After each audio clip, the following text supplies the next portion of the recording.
বাংলাদেশে উত্তাল পরিস্থিতির মধ্যেই সংখ্যালঘুদের জানমাল রক্ষায় এগিয়ে এলো বাংলাদেশ জাতীয়তাবাদী দল বিএনপি। সোমবার রাত জেগে বাংলাদেশের খুলনা বিভাগের বাগেরহাট জেলার মংলা এবং রামপালের সংখ্যালঘু হিন্দু, বৌদ্ধ, খ্রিস্টান ধর্মাবলম্বীদের ধর্মীয় উপাসনালয় পাহারা দেন তারা।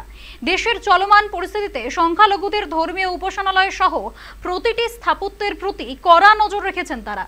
সাম্প্রদায়িক দাঙ্গা বাঁধানোর ষড়যন্ত্র নস্যাৎ করার জন্যই এই উদ্যোগ নিয়েছেন বিএনপির নেতারা। বাগেরহাট জেলা বিএনপির যুগ্ম আহ্বায়ক ডক্টর শেখ ফরিদুল ইসলামের নেতৃত্বে বিএনপি নেতাকর্মীরা এই কার্যক্রম শুরু করেন। বিএনপির সাধারণ সম্পাদক মোহাম্মদ জুলফিকার আলী নেতা কর্মীদের নিয়ে এক জরুরি বৈঠক করে যাবতীয় সম্পদ রক্ষায় শান্তি কমিটি গঠন করেন। এই কমিটির সবাইকে সজাগ থেকে পাহারা দেওয়ার নির্দেশ দেন তিনি। এদিকে শান্তি কমিটি গঠন করে সংখ্যালঘুদের মন্দির, গির্জা, প্রাণ সম্পদ ও বন্দর, শিল্প এলাকা এবং তাপবিদ্যুৎ কেন্দ্র সহ রাষ্ট্রীয় সম্পদ রক্ষায় বিএনপির পাশাপাশি টহলের কাজ শুরু করেছেন স্থানীয়রাও।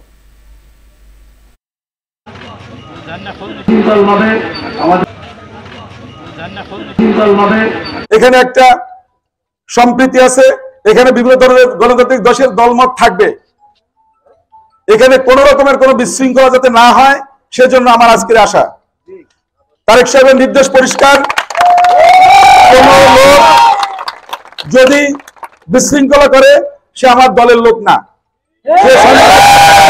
সে দুষ্কৃতকারী। এদেশের মানুষ শান্তির জন্য, মানুষের ভোটাধিকারের জন্য, গণতন্ত্র পুনরুদ্ধারের জন্য আন্দোলন করছে। গত 15 বছর আন্দোলনের পর গতকাল আমরা সেই অর্জনটা করেছি। এই অর্জন, কাঙ্ক্ষিত অর্জন যদি আমাদের ধরে রাখতে হয় তাহলে অবশ্য আমাদের সবাইকে সহনশীল হতে হবে, পরমত সহিষ্ণু হতে হবে এবং পরস্পর প্রতি শ্রদ্ধাবোধ থাকতে হবে। আমরা চাই না গণতন্ত্র আমরা আবার নতুন করে হত্যা করি। আমাদের কোনো ভাই সে কোনো আইন শৃঙ্খলা নিজের হাতে তুলে নিক, আইন নিজের হাতে তুলে নেওয়ার কোনো কৃতিত্ব নাই। আর একটা দল যখন পরাজিত হয়, ওই পরাজিত দলের সঙ্গে মাতব্বরি করা হচ্ছে কাপুরুষের পরিচয়।